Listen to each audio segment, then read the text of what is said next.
Hello there. Welcome into a Monday edition of the show. So glad to have you, whether you're listening on your radio, streaming the show online at extrasports1300.com, or you've downloaded the Extra Sports 1300 app to do your listening.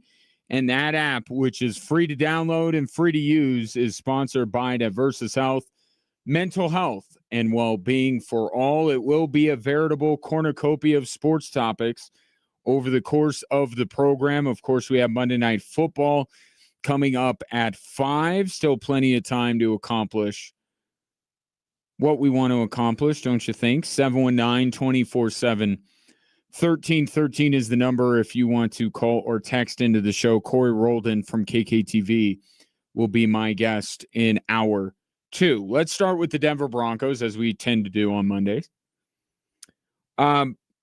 The performance yesterday by the Denver Broncos reminded me of the performance that perhaps you and I put in the day before a holiday. And we are in the middle of the holiday season, just had Thanksgiving. Christmas is coming up for those who observe.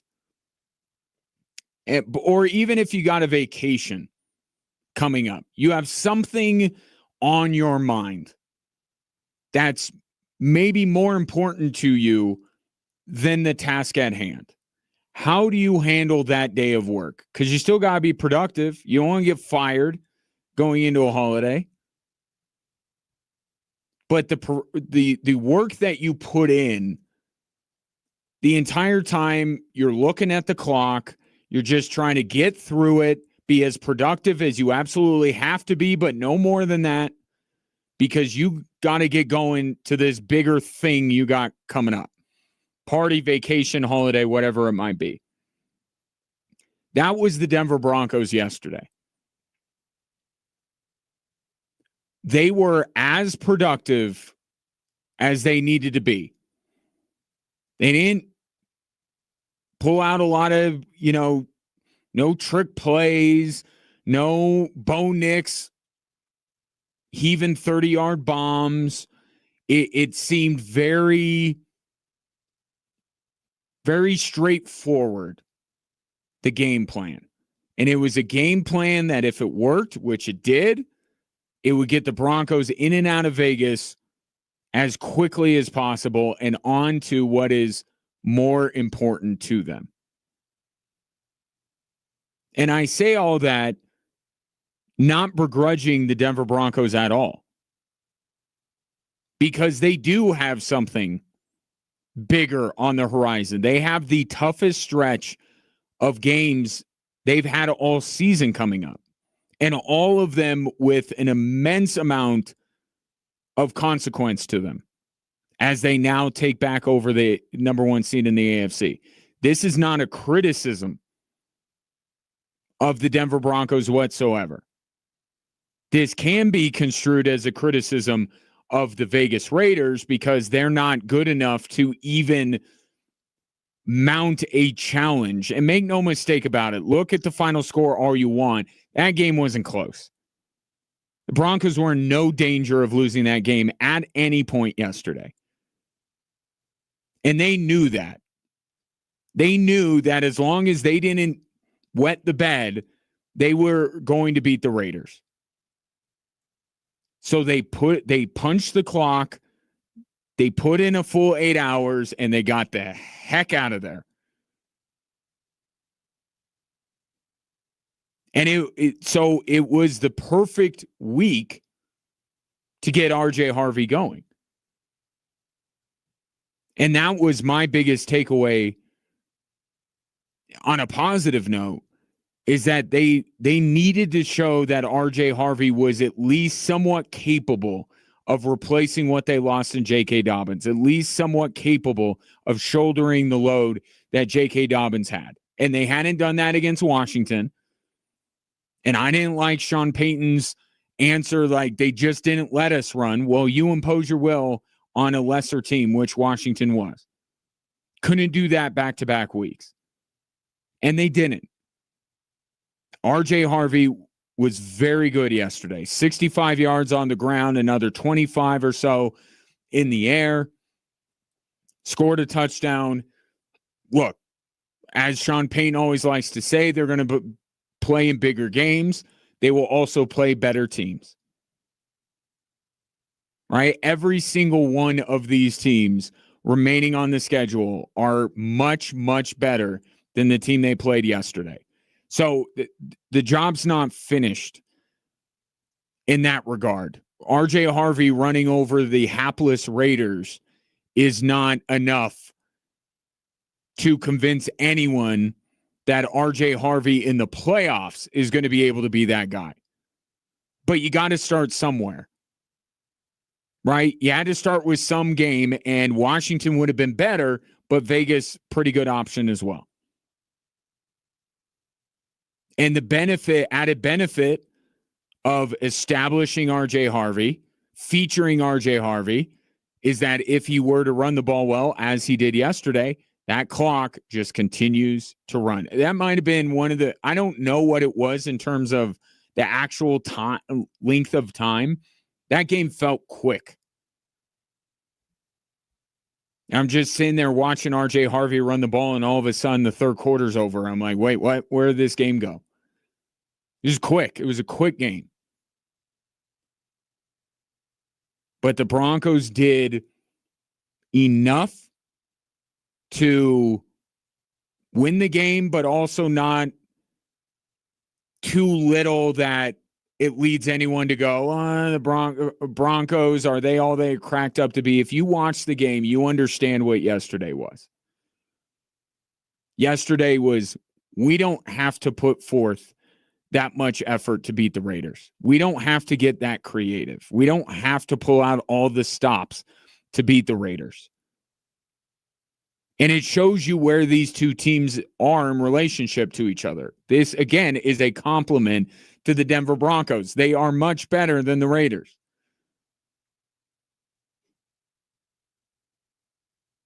So they said, we want to come out, run RJ Harvey. If that's the only thing we do, if that's the only takeaway we have in this game, that's fine, and that'll be enough to beat the Raiders. And it was. And now the Broncos are on to bigger and better things, on to far more important pieces of business than what yesterday presented. Green Bay, top of their division. Jacksonville, top of their division. And two divisional opponents with Kansas City and LA. That's what's standing between them and the top seed in the AFC. And by getting the win yesterday, bears repeating, if they finish tied with the Patriots, because how about this? You look at how the Raiders have been this season and how hapless they are. They beat the Patriots. Week 1, remember that? All the way back week 1 in September. So the Broncos, by beating Vegas, now hold the tiebreaker over New England. And now it is just don't have a worse record than New England down the stretch. And it's not going to be easy for this team. All 4 of the teams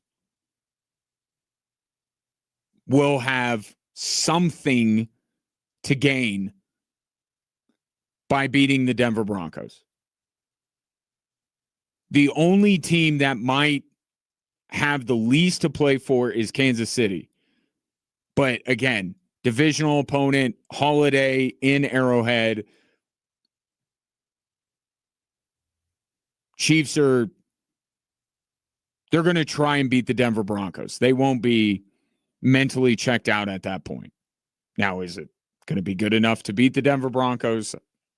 We'll talk about that in a couple weeks. But certainly 3 of these 4 teams have a lot to gain by being the Denver Broncos. They're in division races. They're in playoff races. Broncos, if they take care of business,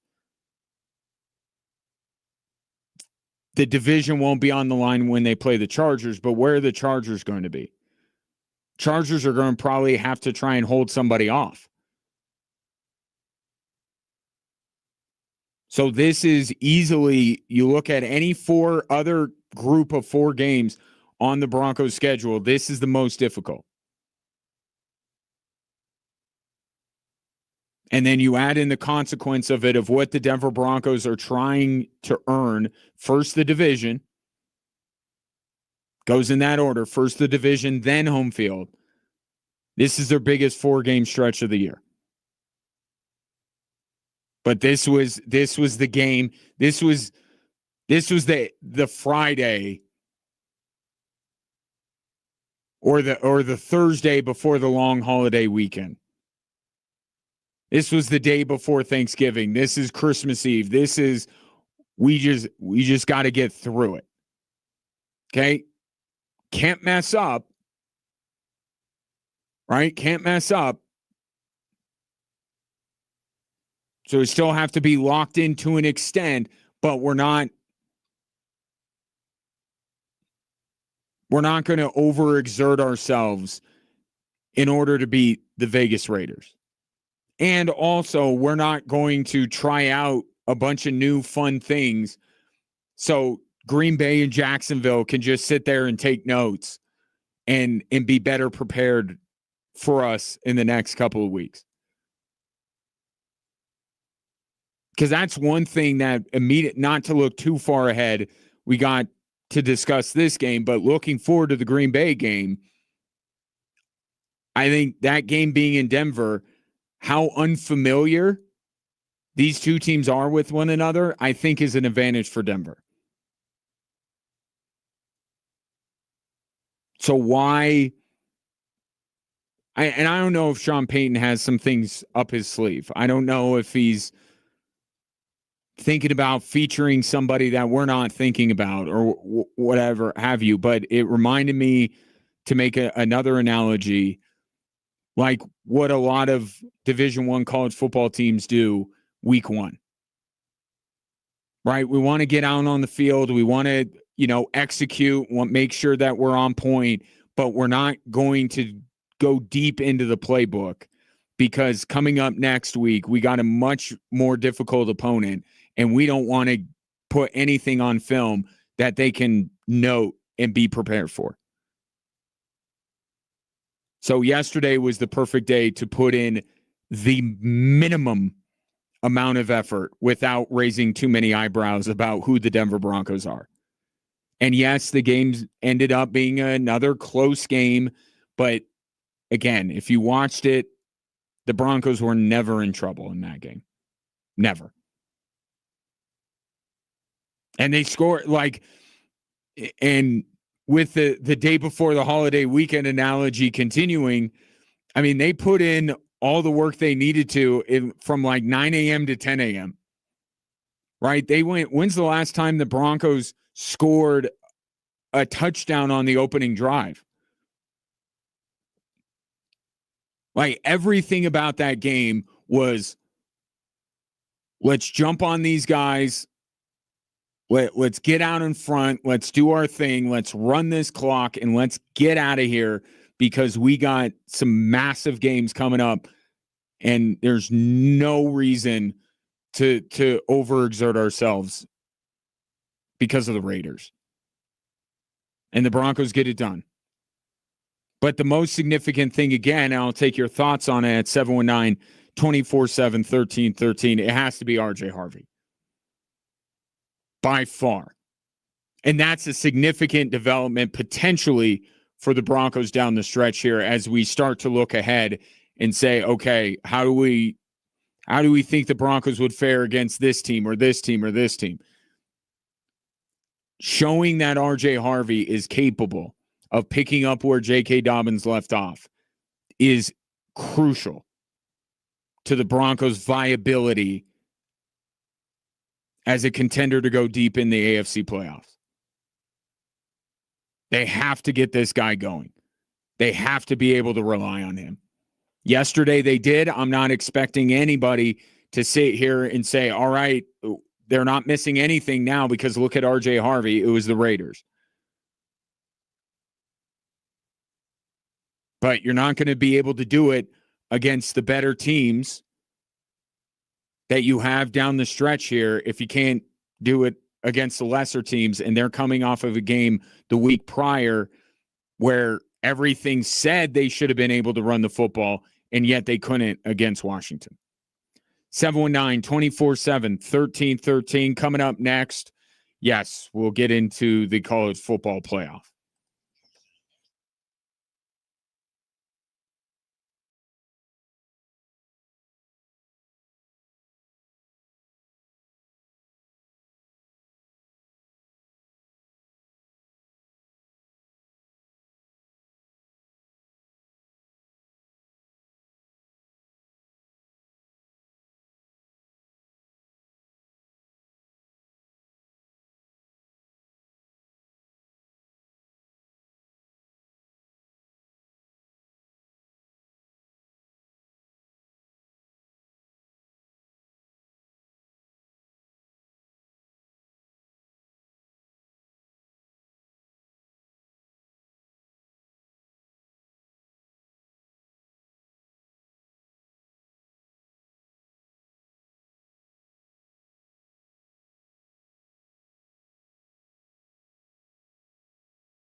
719-247-1313 is the number if you want to text in. Brett asked if I had the Raiders plus 6.5. No, I cannot relate to Dave Portnoy on any level of humanity. What a clown that dude is. But I could have told you the game was going to be close. Like, I understand that the Raiders had to kick that field goal to make that final score what it was. But if you had asked me going in, I probably would have taken the Raiders because every game the Broncos play is a one-score game. I know you don't, in betting, you want to get too caught up on trends. It's like the hot hand fallacy, but I mean, this is who the Broncos are. Great, best teams in the NFL, worst teams in the NFL. One score. Pretty much what it is.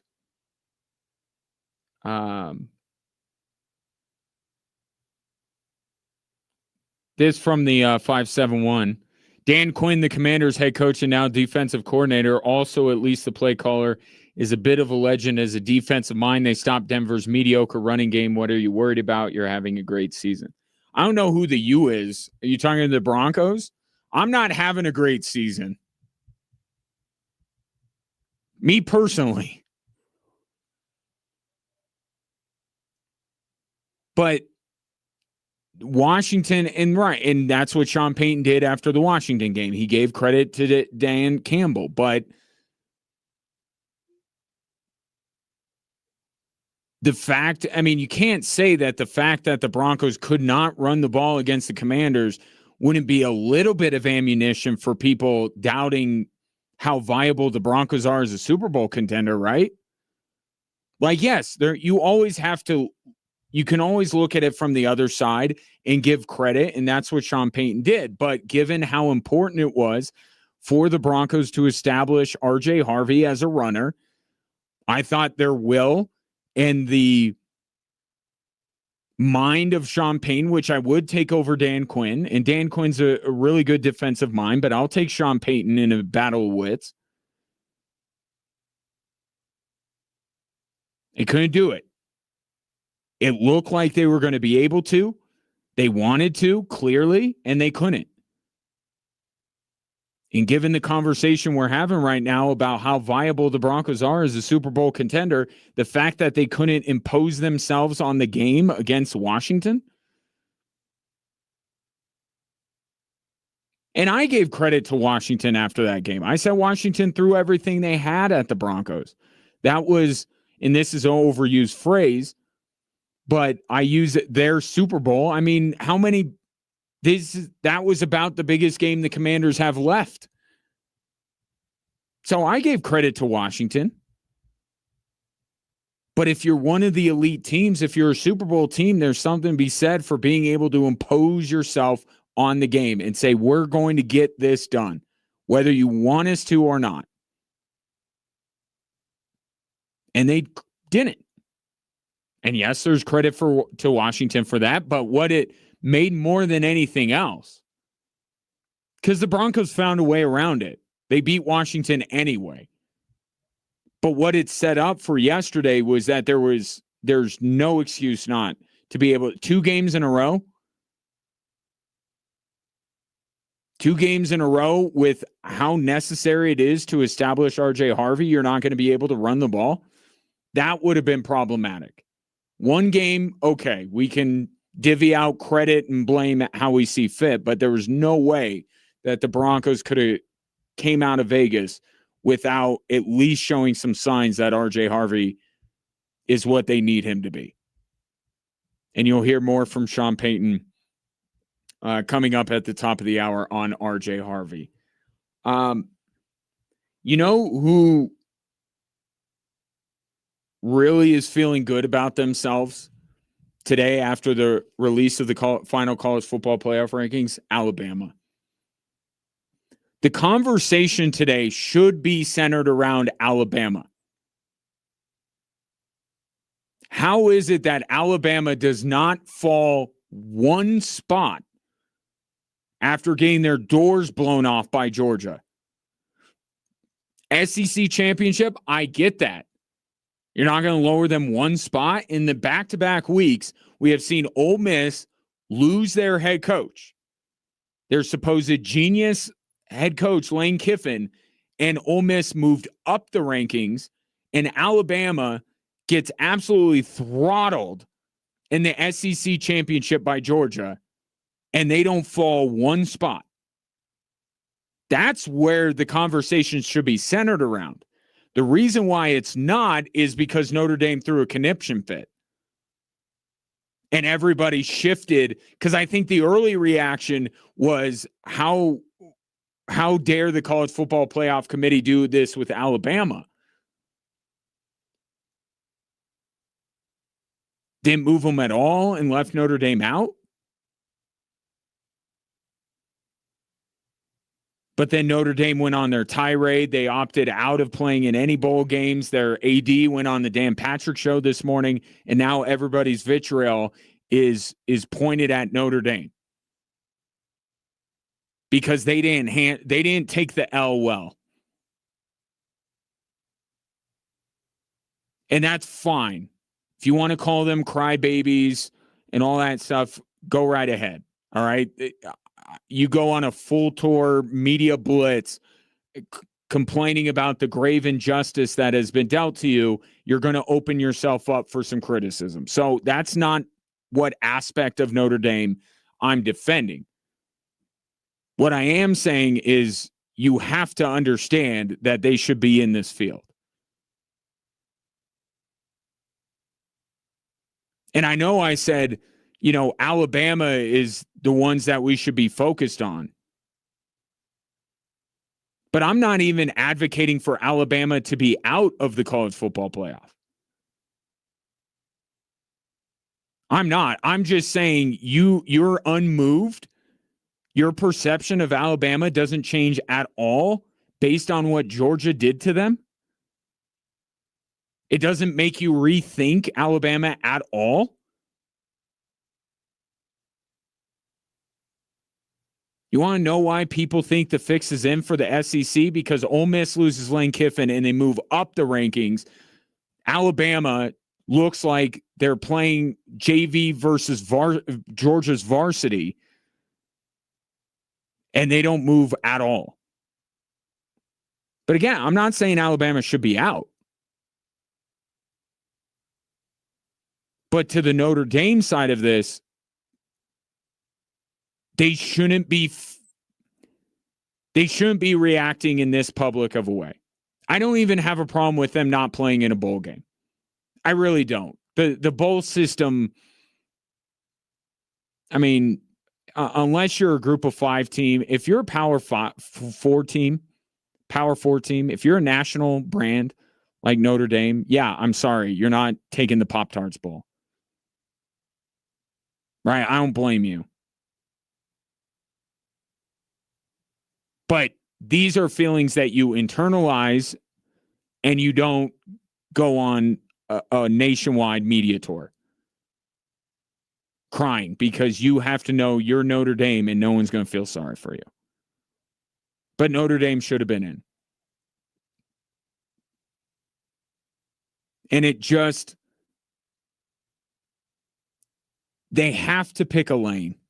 The college football playoff has to pick a lane. What are we trying to accomplish here? Are we trying to get the best teams in, or are we trying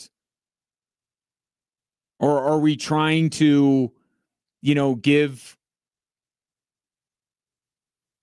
the Tulanes and James Madisons of the world a chance to be a part of the party? Because you can't tell me tomorrow that Tulane or James Madison would be able to compete with Notre Dame.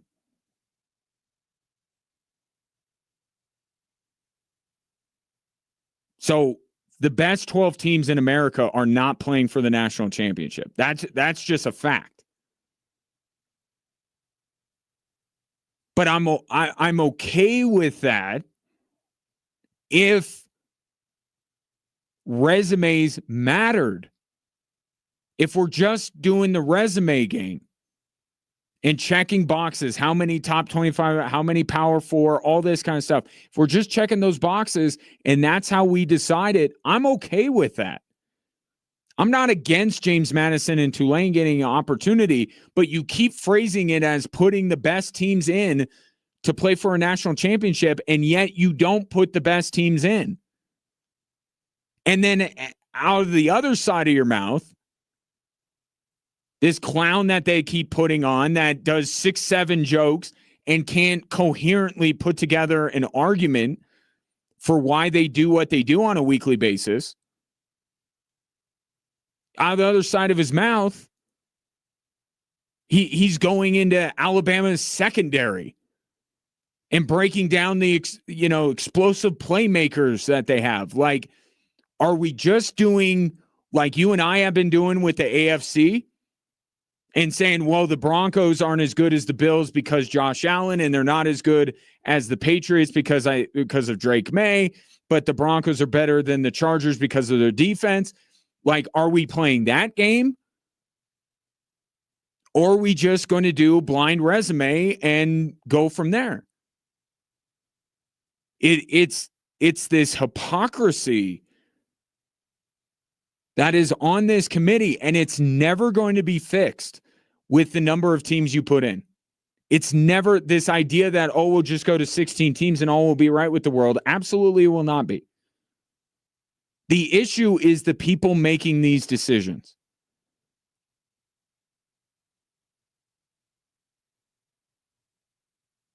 And they need to be bound to an agreed upon set of criteria. And if we're going to be talking about Alabama's secondary and how good of a quarterback Ty Simpson is, then we need people who are more qualified to speak on that than the people they have in that room. Then let's get the AP voters, who we don't even care anymore what the AP has in their poll each week. Get those people, get those minds that are actually very sharp minds that cover the game, put them in that room. My problem is the hypocrisy and how back and forth they are and how you can't triangulate what exactly the criteria to get in the college football playoff is. If we want to do this thing where it's about rewarding, if it's about head-to-head and it's about how many Power 4 teams you played and wins and all that kind of stuff, that's fine. But if we're going to go with we want the 12 best teams in college football, then that's, to me, a different set of criteria in some ways.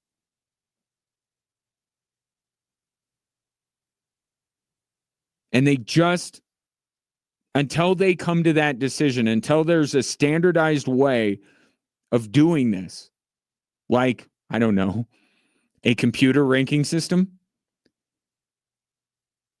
they're never going to get this right. They're never going to get this right.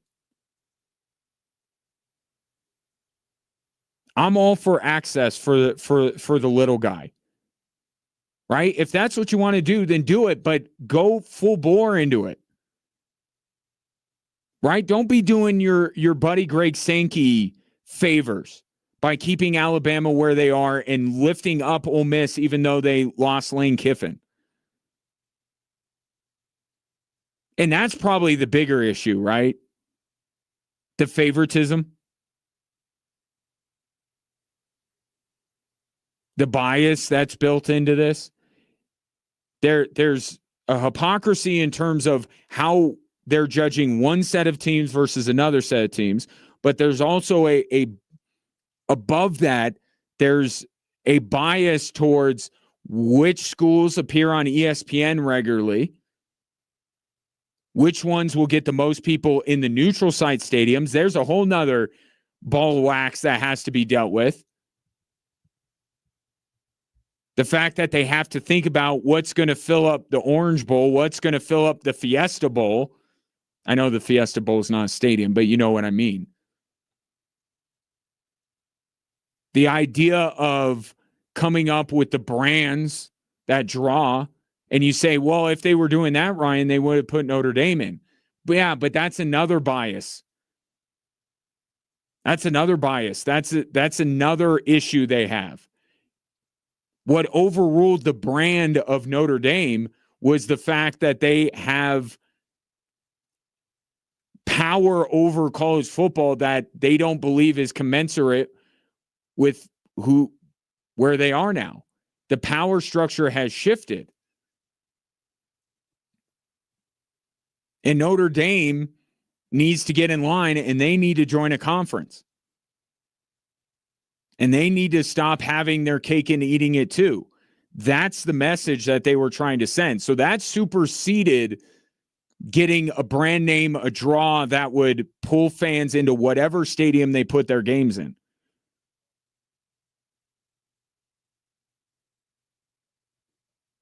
So this thing is completely messed up, and expanding it is not going to fix it. And when you get a bunch of guys in suits that have biases, that have a good old boy network, you're always going to get some of these decisions. But at the very least, let's please be consistent in the way that you are choosing these teams. You want to get in an X's and O's conversation about how good a team is? That's fine. You're not qualified to do that. Put Kirk Herbstreit in there. And I know that's probably not the best name because people are kind of on Kirk Herbstreit because of how much of a shill he is for the SEC because the SEC is in bed with the ESPN and yada, yada, yada. But I'm just saying somebody like that. Let's get somebody who does grind film, somebody who does watch all the games.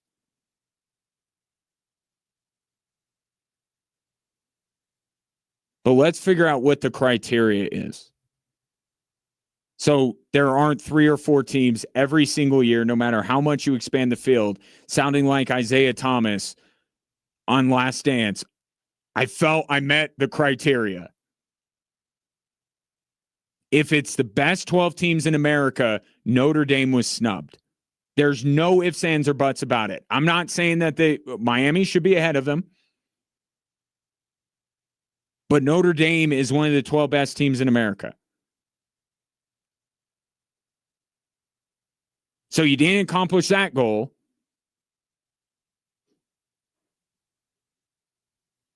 So what was it that you did? How are you making these decisions?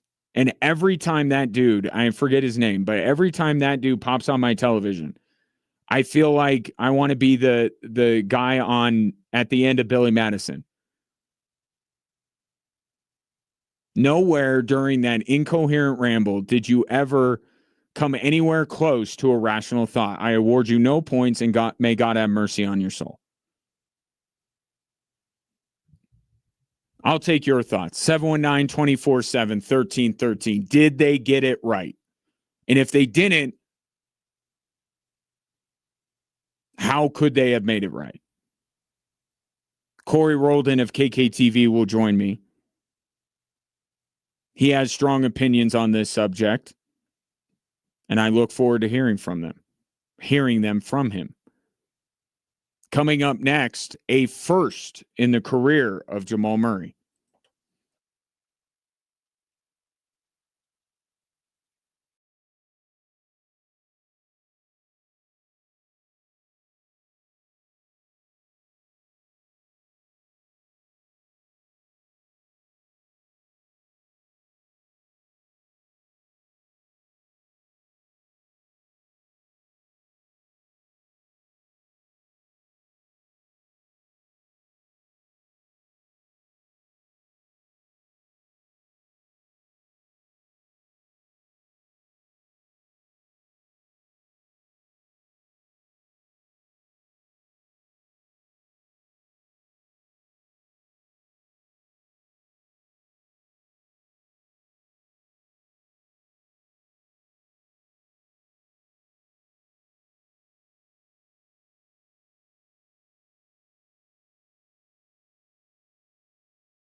It's the most wonderful time of the year, and we want to make it even better with $1,000 towards your winter wish list. You could use it for holiday shopping, travel, or a Clark Griswold-like holiday display, although be a little late in the game. Maybe for next year, up in your game as far as your holiday display. Or you could just treat yourself. That's probably my favorite one, but I'm a selfish human being, so maybe you don't want to base it off what I say. You can enter this national contest at extrasports1300.com for a chance to fulfill your winter wish list. Sponsored by Level Up Falcon Weight Loss, Hormone Therapy, and IVs. Level up your health. Where did the college football playoff committee get it wrong? Taking your thoughts at 719-247-1313. This text comes in from the 719. Who had the worst loss Saturday, BYU or Bama? That's from Scott. I will say that Bama had the worst loss, and I'll tell you why. Texas Tech is much, much better than BYU. They're much, much better.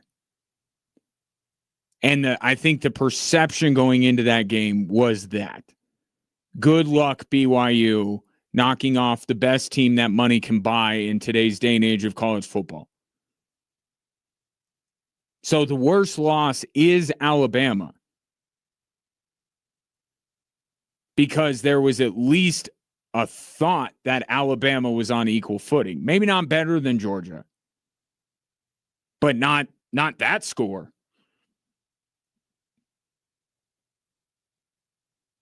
So if you show me the two scores, or I watched the two games, Texas Tech, BYU played out about exactly how I thought it was going to. But I will tell you, I was a little bit surprised that Alabama got housed.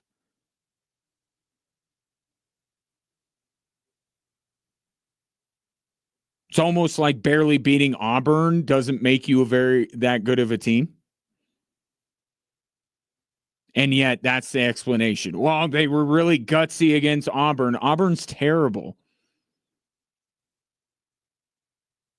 Like, to compare it to the NFL, you giving the Broncos like a ton of praise for being the Raiders yesterday? No.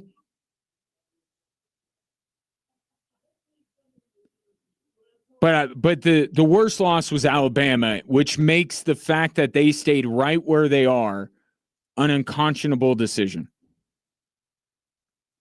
Basic that you had to make them pay. I'm not saying they have to be out.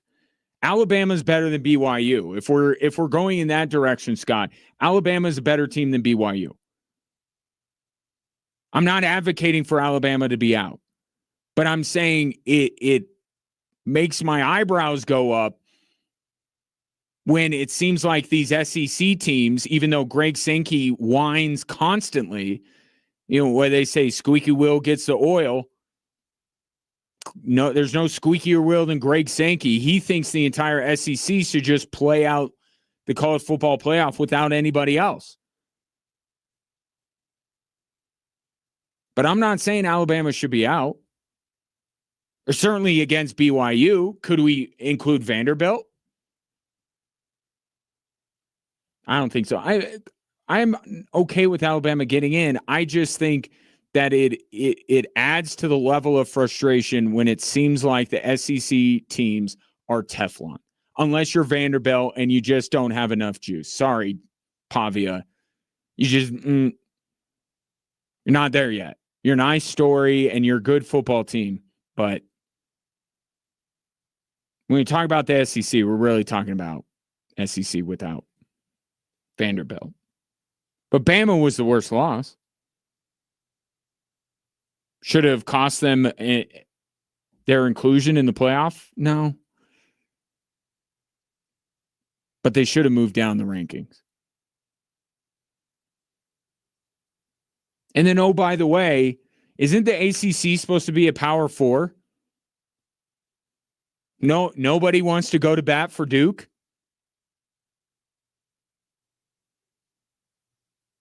They won their conference. You have and that's another thing. We got to abolish conference championships. Duke won.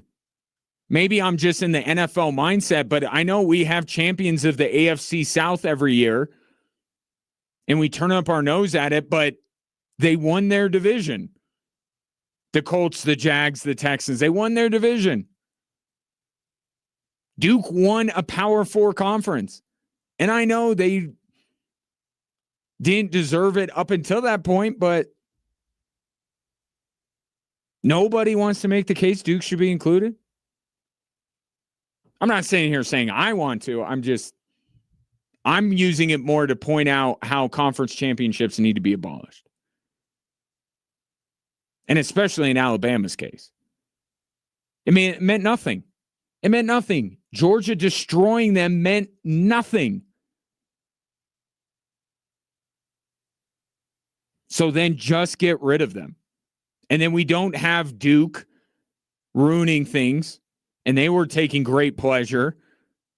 I think they tweeted out this gif of Tony Stark when he is testing out his weapons in the desert and like raises his arms out, like Merchant of Death type stuff.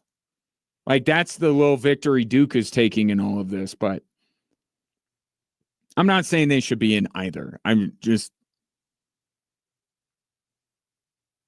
Let's just not have a conference championship. Tom says Notre Dame has gone over on other teams for the last 50 years for their name and following. I don't feel bad because they got screwed once. How does it taste, Notre Dame? And look, I get that. It's only going to be the tiniest violin that plays a sad song for the Notre Dame Fighting Irish. I understand that. And that's not my frustration. And what I am questioning is not from a Notre Dame perspective, because I don't care about any of these teams.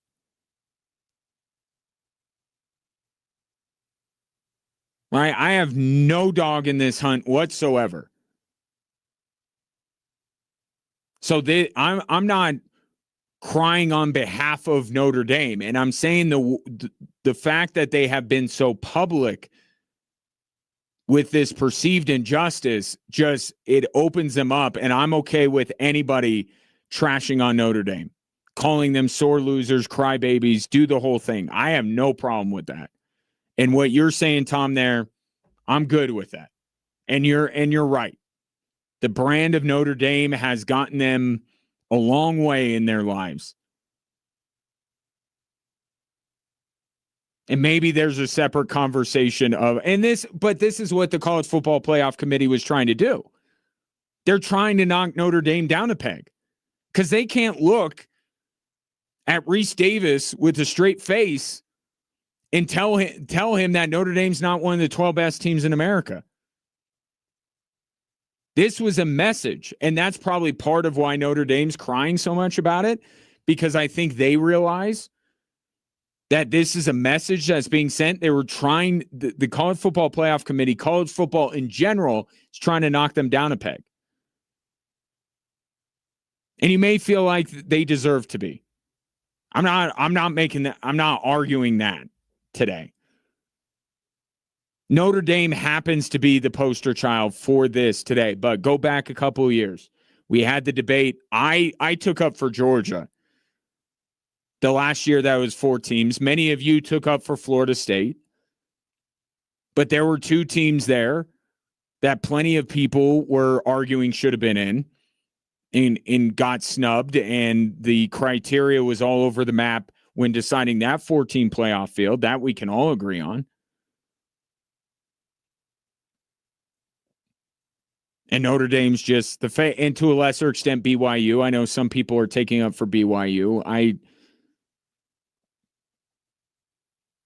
They're real borderline for me. I don't have the same reaction, honestly, to BYU being left out.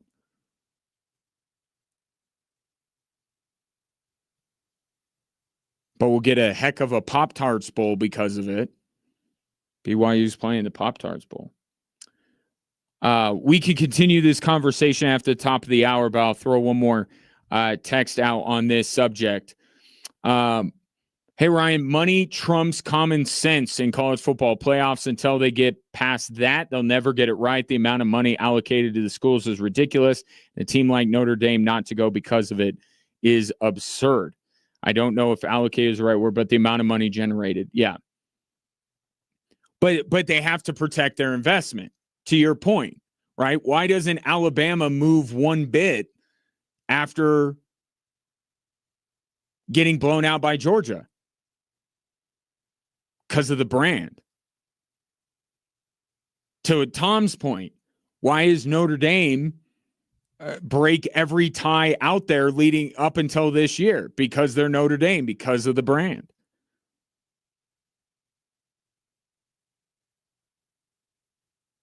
And that's all. What's that old saying? The answer is always money. What's the question?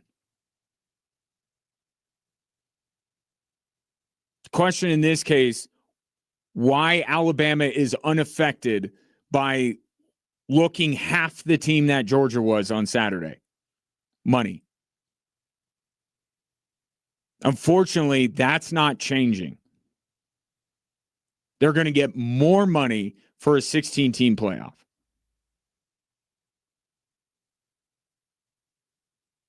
And that, I fear, makes it so it'll never be fixed, to your point. It'll never be fixed. And this isn't team 69, 70, and 71 in the NCAA basketball tournament. This is apples and oranges. I don't want to hear that about that tournament. If you don't get in, then you have only yourself to blame. Okay, here you can argue that if you're going to expand it to 12, then team 13, 14, 15 have an argument. There is a point here where we go to too many teams to the point where, all right, the complaining's over. And with college basketball, that's where I'm at. If you don't make the NCAA tournament, I don't want to hear from you. You play how many games? There are how many teams getting in? If you're not in, then just go to the NIT or go away. But in college football, we're still in this mode where there are snubs. There are legitimate snubs. And when there are, the criteria for choosing these teams is called into question. And the biggest thing, again, for me, is they can't even coherently explain why they do what they do. Which tells me exactly what the texter's saying. Money. What is in the best interest of us financially? Like, we can give a little bit. We'll give some to James Madison can be a part of it. Tulane can be a part of it. But the real meat and potatoes of this tournament is going to be what generates us the most revenue. And if we can send a message to Notre Dame to say, you're not bigger than college football and you need to get in line and not take all your money, right? You guys share it with the rest of us. They'll do that too.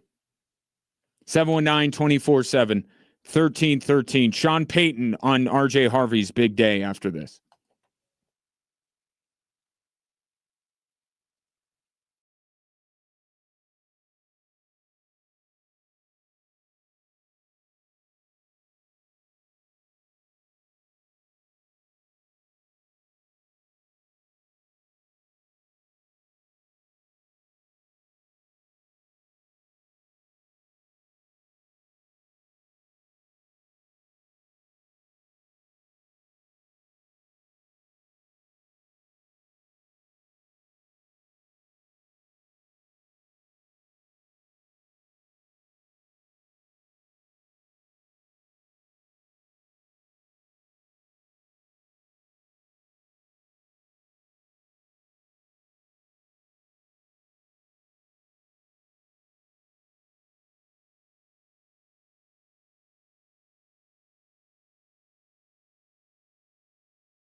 Welcome in. Appreciate you tuning into the show today. Of course, you can watch the show on a daily basis if you would prefer.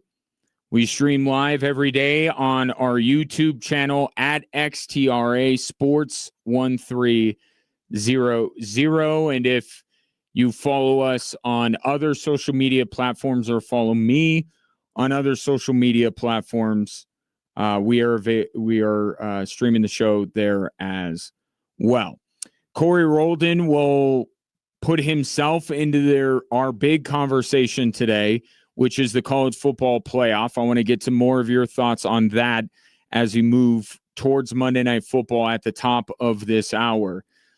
And I think part of the reason why, and maybe I'm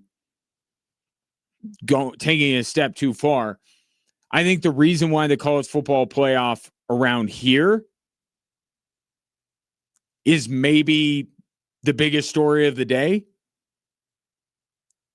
is because yesterday wasn't necessarily one of those Broncos performances where there's a whole lot to discuss.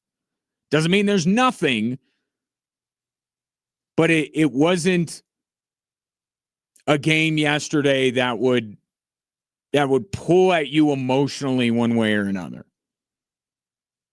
The whole talk leading up to it, I don't even know if there was much discussion about the Raiders at all. If you just listened to Sean Payton and Bo Nix and company during the week, you may forget at times who they were even playing.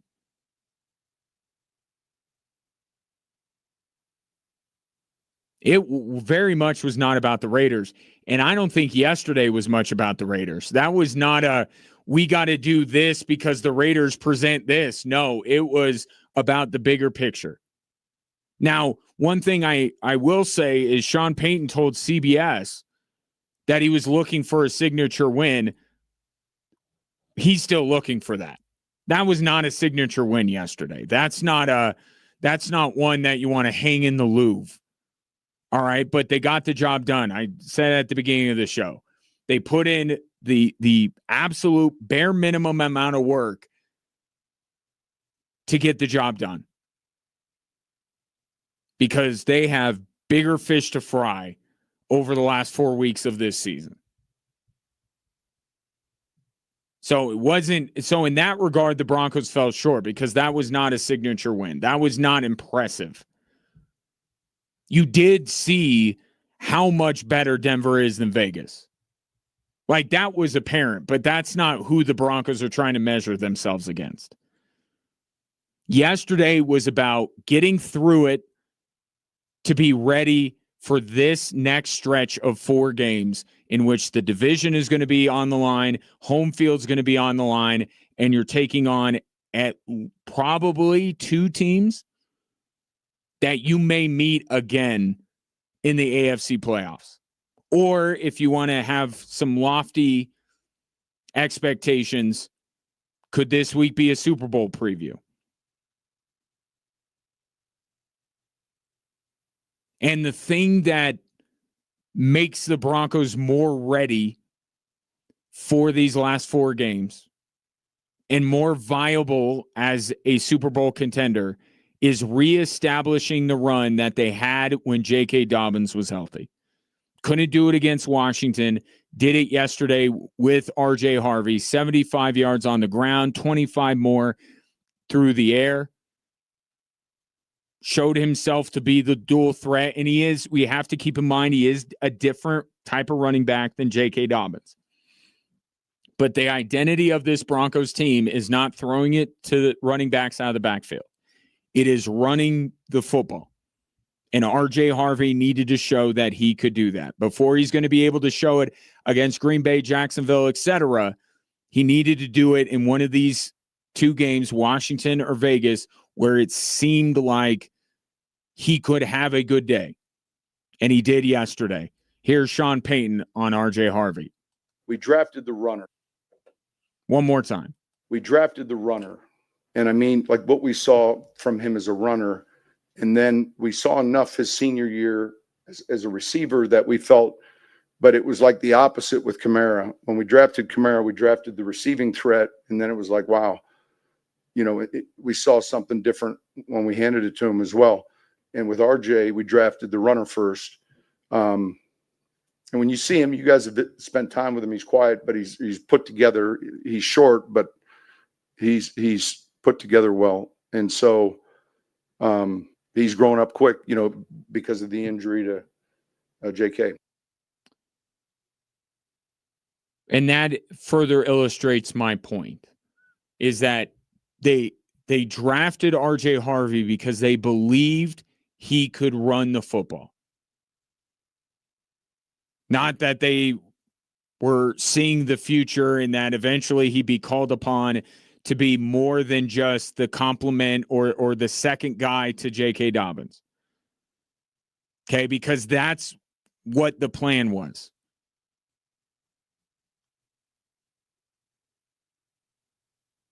But the Broncos believed when they drafted R.J. Harvey that he could be a good running back. Emphasis on running. And you saw one of the big traits that he had coming out of UCF early in that game yesterday. Right? He's running and he gets absolutely decked by a Raiders defender. Put a big hit on him. Able to spin out of it, get a few more yards. One thing at UCF,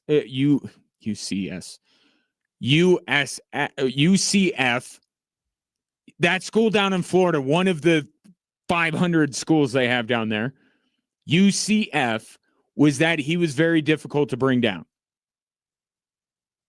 Low center of gravity, his frame, and he was able to show that at the NFL level, or whatever level you want to call the Raiders at. He showed that he could bring some of what he had for the Knights to the Denver Broncos. And it was important to see that. And then you add in, oh, by the way, they might be able to throw him the ball out of the backfield every once in a while.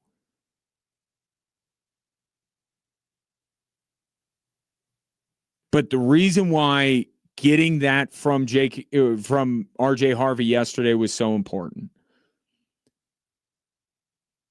3 of their remaining 4 opponents are in the top 10 of the league in rush defense. Jacksonville's number 1. Kansas City's number 7. Green Bay's number 9.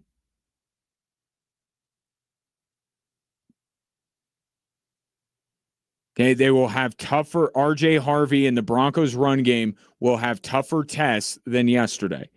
But you can't buy into the idea that RJ Harvey is going to be able to do it against Jacksonville and Kansas City and Green Bay if he can't do it against the Raiders. So that's where you have to start. And you notice, too, looking at the bigger picture here, RJ Harvey runs the ball as well as he did. Wasn't it a good performance from Bo Nix yesterday? That's not a coincidence. It's not a coincidence. The identity of this football team is running the ball to make Bo Nix's job easier because he is not somebody that they can put too much on.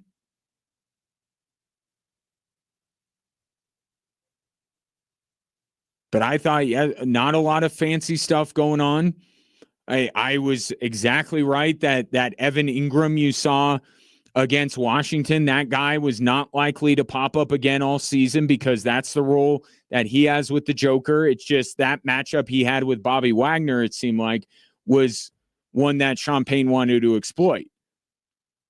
But we didn't see an encore performance from Evan Ingram. We saw some important third down catches from Cortland Sutton to keep drives going. But overall, I thought Bo Nix had a fine day. Not eye-popping numbers, not give the guy the MVP, not he's elite. But it was a really good day, really efficient day. Why? The run game was good.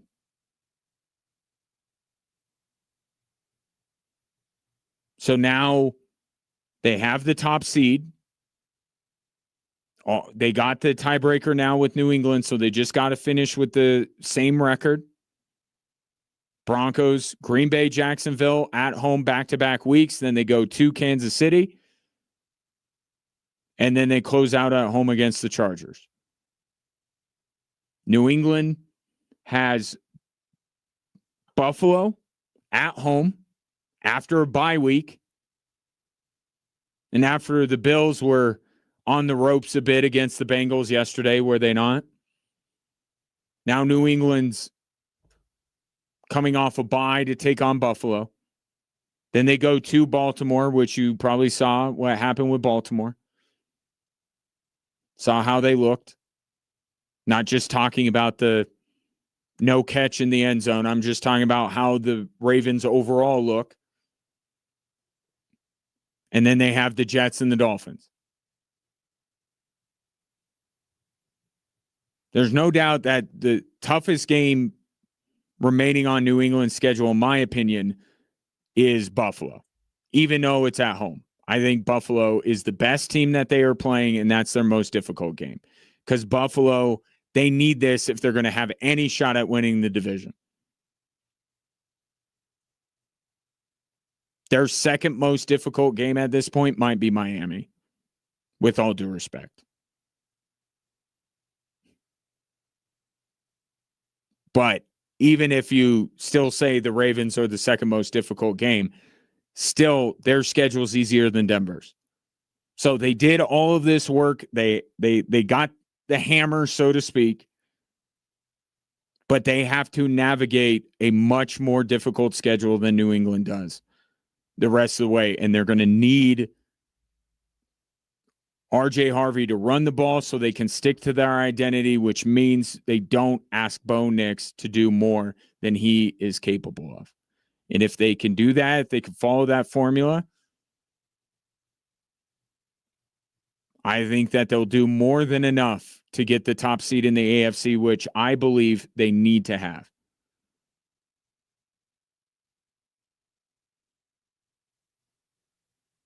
I think they need to have the number one overall seed, but they'll do enough. Now, Corey Roldan is joining me coming up next. Get his thoughts a little bit on the Broncos, but I really want to get in the college football playoff with him. But I was telling Corey earlier, this might be the week that the winning streak comes to an end for the Broncos, but all hope is not lost for them to get the number one seed, even if they do lose to Green Bay. But we can get into that subject as the week progresses. For now, I'll take your thoughts on where the Broncos sit and how they performed yesterday against the Raiders. 719-24-7, 13-13. Corey Roldan next.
The college football playoff committee once again under fire after some of the decisions they made yesterday, but should they be? Joining me now to discuss is Corey Roldan, the outstanding sports anchor for KKTV 11 News. So let me start with that, Corey. First of all, good to see you. But second of all, did they get it right?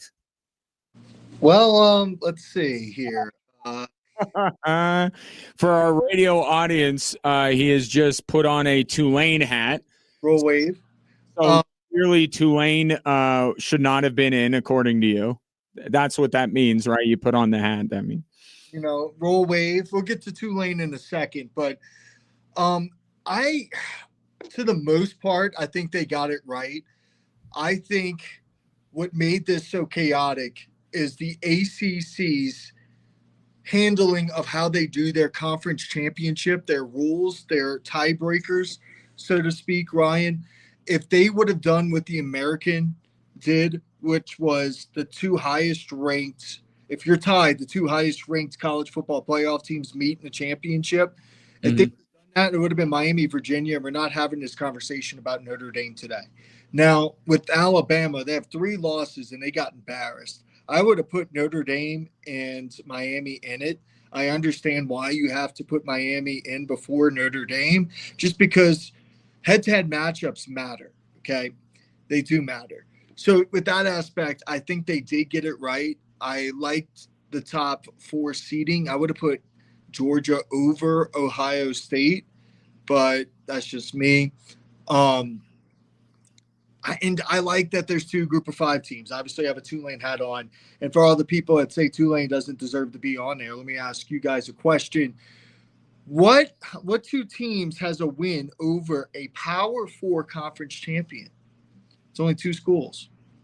It's Alabama and it's Tulane, who beat Duke in the non-conference schedule, who Duke won the ACC championship. Tulane also has beaten Northwestern, bowl team in the Big Ten. They have also beaten 2 then-ranked college football playoff teams in Miami and North Texas. So their resume is pretty good. What do you do to eliminate or to stop the group of 5 from having 2 teams? I think they need to at least be 1 or be some set standards.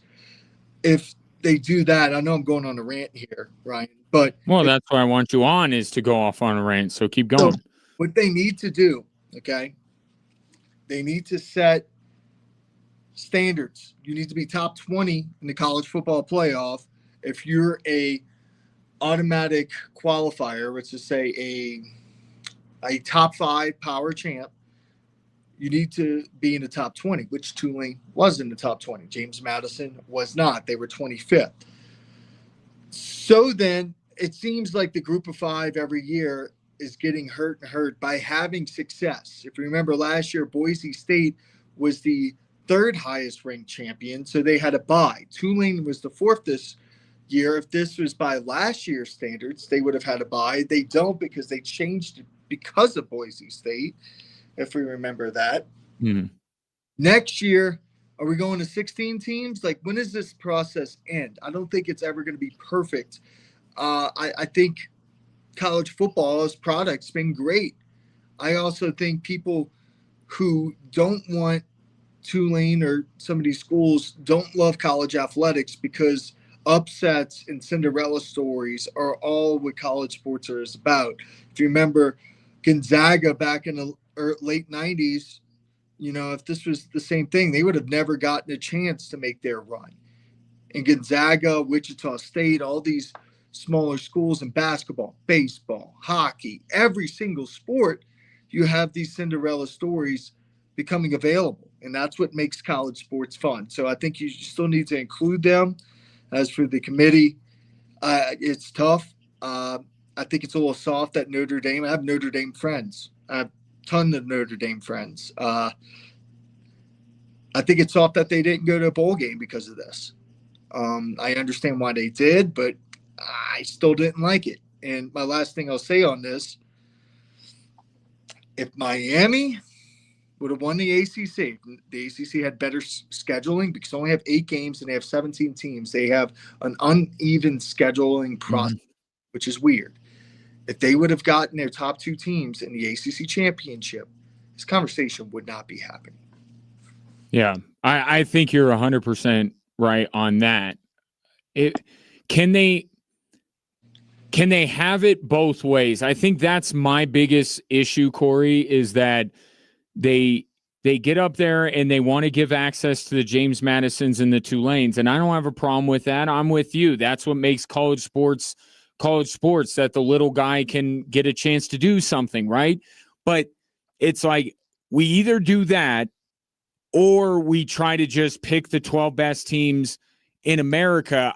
Is it too much to ask to do one or the other? Am I being unfair when I say that we're either doing the resume thing with the access, or we're just straight, doesn't matter, college, conference championship, can we do one or the other, or do we always have to have a blend of both? You might have to have a blend of both, but that doesn't mean that the schedule or the format can be tweaked. I'm not saying that we need to go to an FCS level of playoff where you have 24 teams and the top 8 seeds get first round buys. That's a little dramatic for me, okay, with college football. Can we get there eventually? Maybe, but I kind of like the 12-team playoff the way it's formatted right now. The ACC just pooped the bed, so to speak, with the way they format their championship. Mm-hmm. I'm totally okay with how they did it this year. And I feel like if we go to 24 teams, that 25th, 26th, 27th team is still going to complain, right? If we go to 16 teams, USC and Michigan are going to complain about getting in. So I feel like the larger we go, it's the same thing with the 4-team playoff when Florida State missed it, or when Ohio State missed it in 2017, or when TCU or Stanford missed it in 2014, 2015. There's always going to be room for complaints.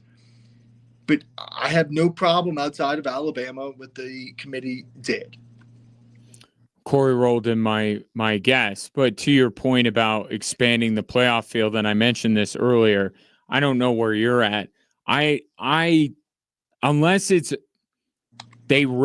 tournament committee really screwed it up somehow, I don't listen to any team that's left out of the basketball tournament, because I just feel like, isn't there?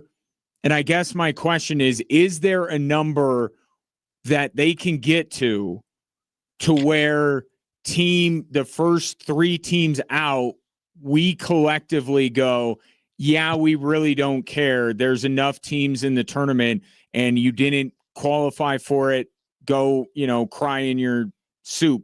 You know what I mean? Is there a number that we get to where we don't care? We're always going to argue and complain. I get your point, but is there a point where that kind of rings hollow and we go, well, we already have 16 teams, or we already have 32 teams? Is there a number that we can get to where at least the complaining and the hand wringing falls a little bit on deaf ears? Here's the issue with that. Is the college football scheduling is already terrible. You got the signing class already in the week of the championship games, conference championship games. And then you have the transfer portal that is going on as the championship game. Mm-hmm. So if you add more of these teams, you need to go further into August when your start date happens. So the season ends on January 1st. That's the first thing that has to happen. So then teams like LSU and Miami are playing in the middle of summer, okay, to start their season the first few weeks of August. So that's an issue of it if you go to 24, but 24 might be your perfect number to let everyone be quiet. Whoever gets in, gets in. At that point, do you do 6 auto bids? Maybe. And then everybody else is at large. I don't know. I don't know how you do that. I like the 12-team playoffs. I'm excited to watch it. People complaining about blowouts. Let's look at last year's game. Number 8, Ohio State takes on Tennessee. What was the score in that one, Ryan? Oh, it was like 100-0. Yeah, It was 17. Okay. Right. Penn State, SMU, 38-10.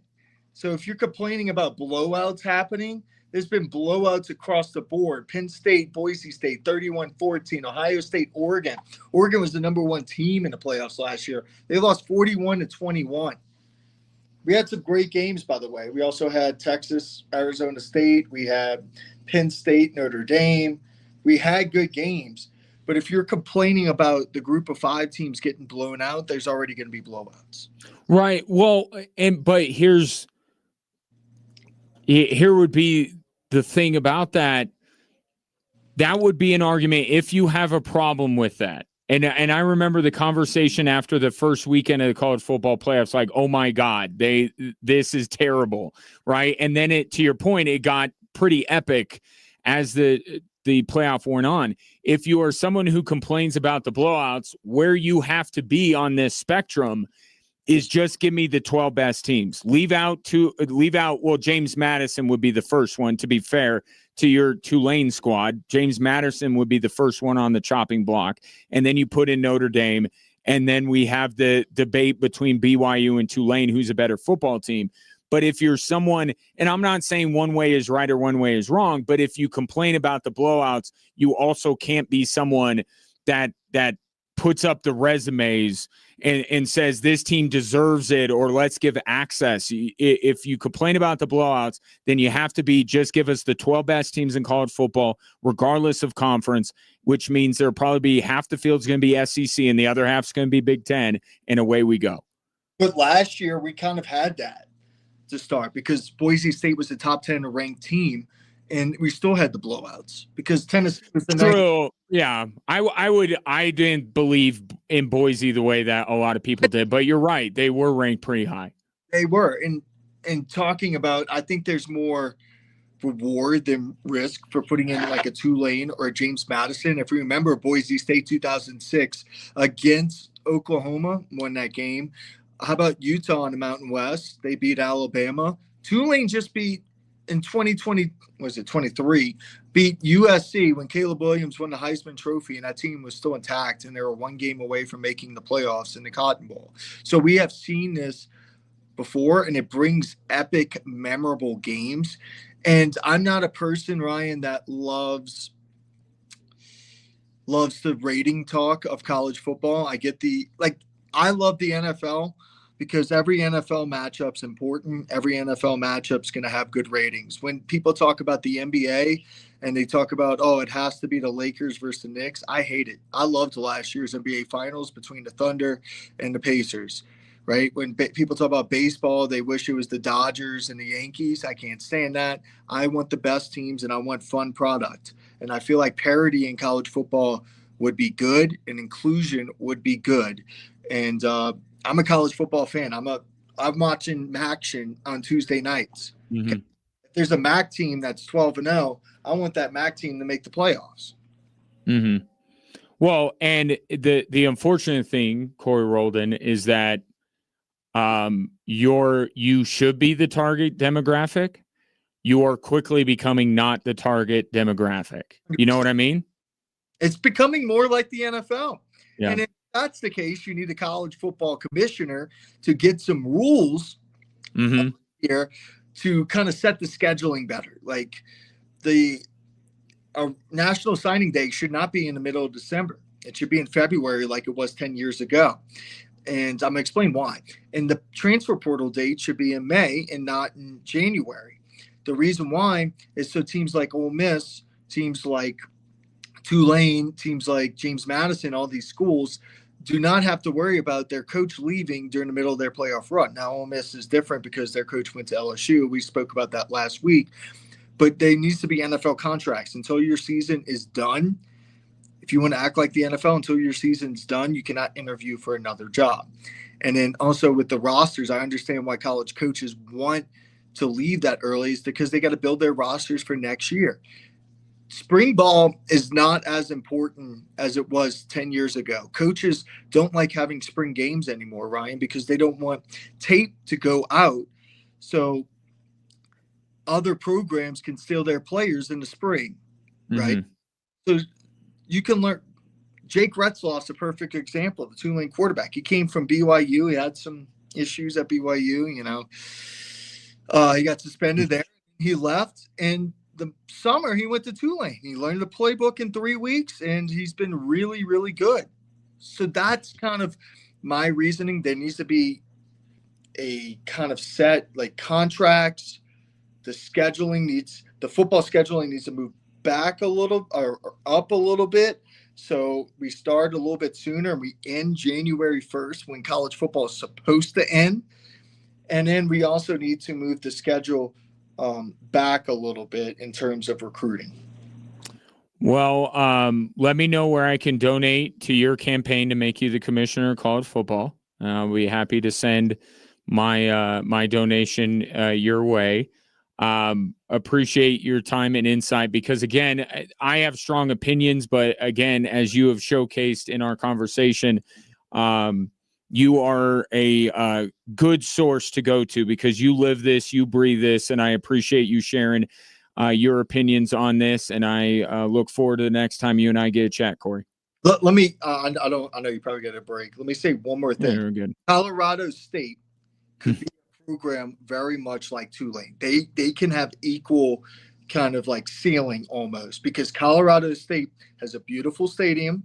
Okay, they have some resources. They just hired Jim Moore Jr. That could be Willie Fritz for Colorado State.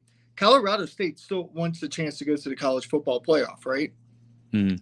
They should be able to allow. Same with Tulane if they go 11-1 and they beat 2 Power 4 teams in non-conference. So the whole discussion, let's only make this SEC Big Ten, I think is ludicrous. And I'm a big SEC fan. I love SEC football. I got LSU helmet right here, right? Mm. But college football is more than just the top 2 conferences in the country. I know, but especially with the redrawing of the map, so to speak, with conference realignment, there are far more of the best teams in America in those 2 conferences. And you don't know. Here's another thing: the scheduling of all these conferences. I think the SEC is doing a decent job of it, but like the Big Ten, Ohio State didn't play Indiana in a regular season, or I don't think they played Oregon. They didn't play Oregon in the regular season, or USC. They didn't play a lot of really good teams. So all these conferences getting really, really big. Mm-hmm. Besides the SEC, crazy enough, I might be a little biased, but the SEC has done a good job of scheduling games. It's really hurting themselves in seeing who's the best team in these conferences. If we didn't, and I think, look, we can't stay mad forever. We can't keep our outrage level up. It doesn't mean that we don't truly feel the way that we feel today, and we're not really upset about maybe some of what happened. But moving forward, the biggest story of this playoff is going to be Indiana, yes? Oh, 100%. Kurt Zanetti, that might not be one of the best hires in recent memory. That might be one of the best hires in all college sports history. Indiana, a doormat, one of the worst programs in the country in the history of college football in the Big Ten. I believe they have like 200 losses than they do wins. Mm-hmm. And goes in there and he wins immediately. He takes them to they had their first 10-win season last year, and he takes them to the college football playoff. Then they get Mendoza, who's a little quirky kind of guy. Mendoza, he is. I think the kids would call him cringe. I think a little cringy, but very smart, good football player. And I hope they win it all. I don't think Tulane can, so I hope Indiana wins it all because that is the best story today in sports. And talk about Indiana, their all-time record, Ryan, 525 and 719. Shouts to the last time Indiana was at least worth talking about. Antoine Randall L. was on that football team, and now look at him. Unbelievable story. And it in some ways it sucks that it's being overshadowed, but you know what? They're going to have their time because just like last year, we'll put this aside. We'll all say what we need to say, and then we'll focus on the games. First weekend we'll probably be bad again, and then we'll get some really epic games like we got in Indiana. Has as good a shot as any to win this whole thing. Corey, appreciate it, bud. Appreciate you, and don't be surprised if there's an upset on December 20th. As he adjusts the Tulane hat, Corey Roldan, KKTV 11. Check him out, 5:30 and 10 on a nightly basis. Take your thoughts, any remaining thoughts you have on this subject, because again, I think we're justified in our feelings, and this is a worthwhile conversation to have in the moment. By the way, the college football playoff does not start this weekend.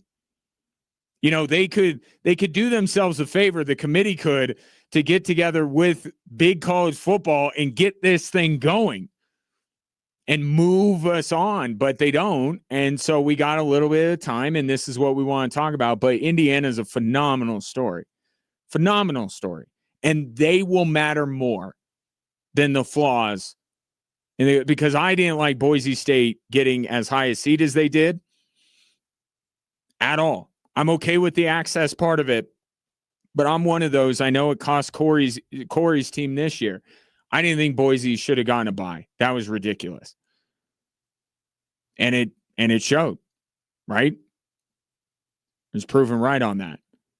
So it's a progression in this new brave world of college football. We'll complain about the playoff because it deserves to be complained about. This is well-founded. They don't know what they're doing. And then we'll lament the fact that the games in the first round are blowouts. And then we'll get some pretty epic college football from there on out. At least that's what it was last year. And that's the only other year we have to go on with this current format. 719-247-1313. Take your thoughts next.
Our athlete of the week is back after a holiday hiatus. 4 new nominees up for your vote. They are Dylan Orocho of Harrison, Cole Harris of Palmer Ridge. Shout to the Bears. What a season those guys had. I know it didn't end the way they wanted it to, but still a tremendous season for Palmer Ridge. Conley Polesgrove for Pine Creek and Sammy Nickel of Peyton are all up for your vote this week. Go to extrasports1300.com. Cast your vote. Tell your friends to cast their votes. And on Friday, we will reveal the winner. It's our athlete of the week, sponsored by Blackjack Pizza and Salads. Text at 719-247-1313. At the end of the day, we just want to see the 12 best teams in it, plain and simple, no matter who that is. But I'll bring up what I said to Corey in the last segment. Doesn't it stand to reason that if we just did that, it would remove, like, let's just say, I don't know. I think Tulane has a case against BYU, but it very well could end up with James Madison and Tulane being out and Notre Dame and BYU being in. You could argue that's the 12 best teams. I probably lean Tulane, but so let me put it this way. Would you rather see Notre Dame than James Madison? And all that James Madison being included represents. Because as long as you have access, as long as you allow a group of, well, now it's 6, isn't it? Or it's 6 now, right? Because the Pac-12 is coming. Group of 6.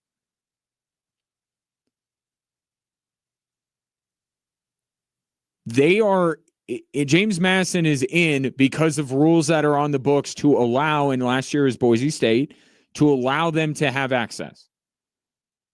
Which immediately means, and maybe Boise State's not a great example because they were ranked pretty high. I thought voters got hoodwinked. I didn't think Boise State was that good, and it proved out that way in the college football playoff.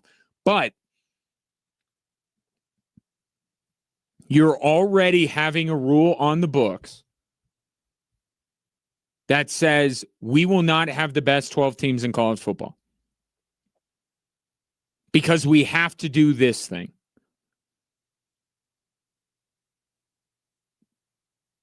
So I think what leads to much of the frustration is I don't know that they're, and this is where you have to give the committee a little bit of grace here. Their job is difficult. And they're already having to set aside one spot for this when maybe that team is not one of the 12 best in America. Boise State was deemed to be last year.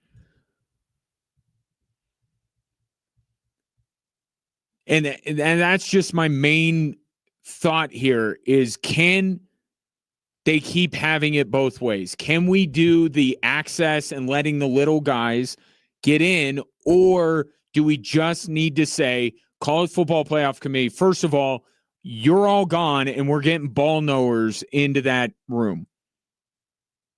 People without ties, people that don't bend the knee to Greg Sankey, people who just watch ball and know it. We want those people to rank the best 12 teams, regardless of conference affiliation.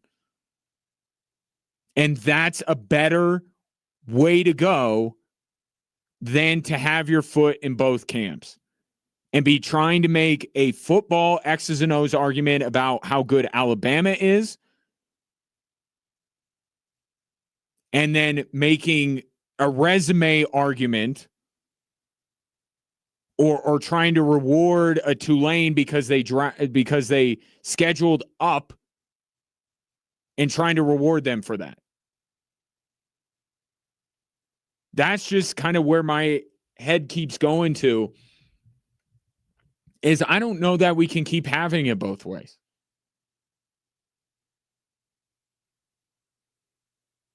And maybe I'm searching for a utopia that will never exist. And maybe that utopia is unattainable. Maybe they can't just do one or the other. Because like I said, if it's the best 12 teams, they already have a rule in place that allows a team that doesn't have to be one of the best 12 in America. They could just be one of the top 20. Or that the highest ranking out of the teams that aren't the Power Four. You're already saying there, we're not taking the 12 best teams. So if you're already saying that, then why are you making an argument that Alabama, and I'm not saying you, the texter, I'm just saying people, why are you making the argument that Alabama's in there when they don't have a resume that means they should be included? Is Alabama one of the 12 best teams in America? Yeah, I think that they are. But that's, again, my biggest problem with these people is that it's the resume matters to this team, but not to this team. This team, we're just going eye test. Alabama has better athletes than team X, Y, and Z, and that's why they get in. Well, wait a minute. Then shouldn't Notre Dame be in? Because that's the entire crux of the Notre Dame argument. Yeah, they lost to Miami. But do they get can you also at the same time acknowledge that they were starting a true freshman in that game, and that maybe CJ Carr got better? That maybe they're a better team now than they were back then? It's okay that you give Miami some credit for beating them, but this idea that was Notre Dame's one shot because they didn't schedule hard enough, well, you're not holding everyone to that same standard. And that's where it starts. I guess I'm not even that bent out of shape about the teams that they ended up with. I think it's not the result, it's the process that I have a problem with. How they arrive at these conclusions is so mystifying to me. Even teams that I think deserve to be in, I listened to the guy go on ESPN and explain it. I'm like, actually, I hate this team now. I don't want this team anywhere near because you gave a terrible argument for them being in. It's difficult. I think overall there are more pros than cons as opposed to the BCS. Because it is, at the end of the day, as frustrated as we might become, it is a fun thing to talk about, whereas railing against a computer is not as fun. It's better than what we had, but that doesn't mean that we can't continue to push in order for it to be better.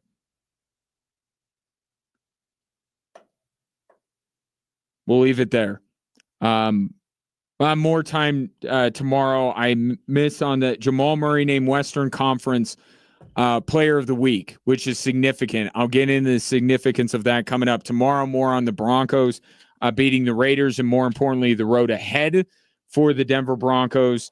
And maybe if you ask nicely, I will rip into the Kansas City Chiefs and their absolute hubris and why that is tearing down this dynasty. But I have to leave it there. We got Monday Night Football coming up. I do want to leave you with this.